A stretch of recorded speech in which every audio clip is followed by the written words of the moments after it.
अब हम बात करेंगे ट्यूपल्स पे। ट्यूपल्स मल्टीपल आइटम स्टोर करने के लिए यूज होता है एक सिंगल वेरिएबल में।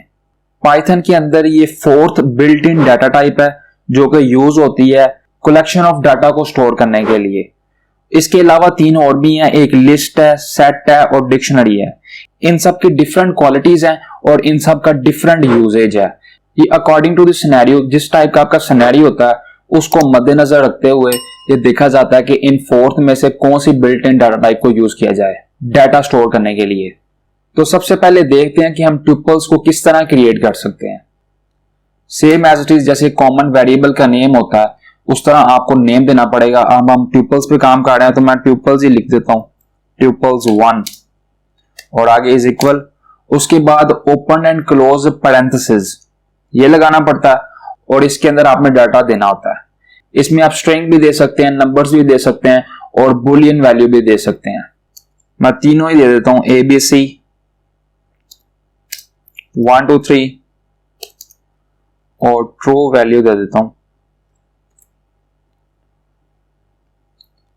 ये हमारे पास एक ट्यूपल क्रिएट हो गया।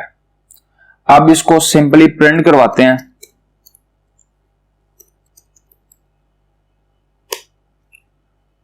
शिफ्ट प्लस F10 और ये देखिए हमारे पास रिजल्ट आ गया। हमें उसने जो हमने ट्यूपल क्रिएट किया था उसने हमें शो करवा दिया कंसोल के ऊपर। इसमें आप डुप्लीकेट वैल्यू भी दे सकते हैं। लेट्स सपोज मैं 1 2 3 अगेन लिख देता हूं, तो ये भी इसके अंदर आप कर सकते हैं। अब यहां पे क्वेश्चन ये है कि जिस तरह हमारे पास लिस्ट थी जो हमने प्रीवियस सीखी है, अब सेम एज ट्यूपल्स भी वही काम कर रहे हैं, तो इनके दरमियान डिफरेंस क्या है? इसमें डिफरेंस क्या है? ट्यूपल एक कलेक्शन है जो कि ऑर्डर्ड होता है और अनचेंजेबल होता है। मतलब जो इसके अंदर आइटम्स हैं वो ऑर्डर्ड में होती हैं और उसको चेंज नहीं किया जा सकता। लिस्ट में आपको पता है हम चेंज कर सकते थे, उसको मॉडिफाई कर सकते थे, अपडेट कर सकते थे डाटा को, लेकिन इसमें हम नहीं कर सकते हैं, इसमें रिस्ट्रिक्शन है।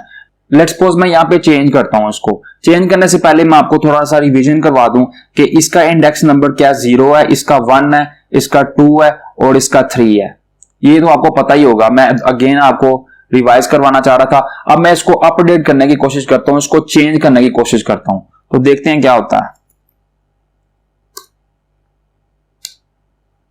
लेट्स सपोज मैं 1 2 3 को चेंज करना चाहता हूं, जो 1 इंडेक्स पे है उसको मैं नई वैल्यू दे देता हूं 4 5 6 और अब मैं यहां पे कहता हूं कि 1 इंडेक्स के अंदर जो भी है उसको शो करवाएं। अब इसको रन करता हूं तो यहां पे देखें एरर आ गया। यहां पे टाइप एरर क्या है? Tuple object does not support item assignment, मतलब वो उसको असाइन नहीं कर सकता।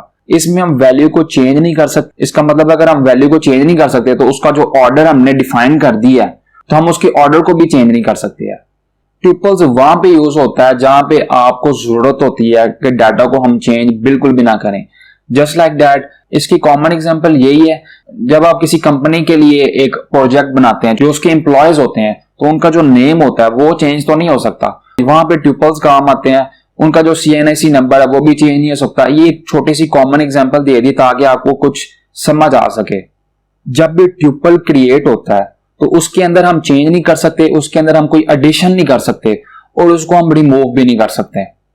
जो हमने प्रीवियस लिस्ट सीखी थी उसमें क्या होता था कि हम उसमें जो डाटा था, आइटम्स थे, उनको चेंज भी कर सकते थे, रिमूव भी कर सकते थे और एडिशन भी कर सकते थे, लेकिन इसमें हम चेंज नहीं कर सकते हैं। लिस्ट क्रिएट करने के लिए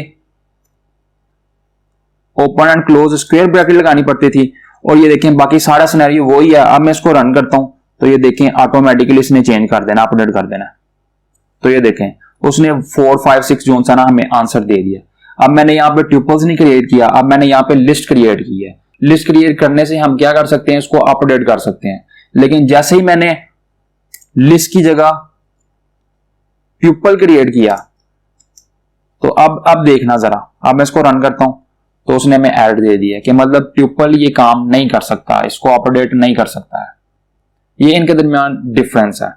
अगर आपका कोई भी क्वेश्चन है इस टॉपिक के रिलेटेड, आप कमेंट में क्वेश्चन कर सकते हैं, मैं उसका आंसर जरूर करूंगा। अगर आपको इस वीडियो में कुछ भी सीखने को मिला है या ये वीडियो आपको सीखने लायक लगी है तो मेरे चैनल को जरूर सब्सक्राइब करें और बेल आइकन को लाजमी प्रेस करें। आपको मेरे साथ कांटेक्ट करने के सोशल लिंक डिस्क्रिप्शन में मिल जाएंगे।